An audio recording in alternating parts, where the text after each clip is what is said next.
সকল প্রকার সরকারি ডিজিটাল সেবা এখন আপনার সবচেয়ে নিকটে। আর নয় লম্বা লাইনে দাঁড়ানো, নয় ভোগান্তির ভ্রমণ। নাগরিক সেবা বাংলাদেশ বর্তমান সরকারের একটি সময়োপযোগী উদ্যোগ, যা বাস্তবায়ন করছে প্রধান উপদেষ্টার কার্যালয়। উদ্দেশ্য একটাই, সরকারি সেবা পৌঁছে যাবে জনগণের দোরগোড়ায়, শহরের প্রতিটি কোণা থেকে শুরু করে গ্রামের অলিগলি পর্যন্ত। প্রশিক্ষিত তরুণ উদ্যোক্তা, আধুনিক প্রযুক্তি আর সম্মান নির্ভর সেবার অঙ্গীকার, এটাই নাগরিক সেবা কেন্দ্রের প্রতিশ্রুতি। এখানে আপনি সহজেই এবং দ্রুত পেতে পারেন জাতীয় পরিচয়পত্র, পাসপোর্ট, জন্ম নিবন্ধন, সাধারণ ডায়েরি, কর ফাইলিং সহ নানা গুরুত্বপূর্ণ সরকারি সেবা, সবই আপনার কাছাকাছি এক কেন্দ্রে। এই কেন্দ্রগুলো শুধুমাত্র সেবা প্রদান করবে না, পাশাপাশি তরুণ ও নারীদের জন্য গড়ে তুলবে টেকসই কর্মসংস্থানের সুযোগ।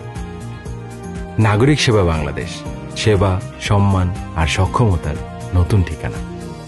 For more updates, follow us on Facebook, subscribe our YouTube channel, get the latest update on www.daily-sun.com.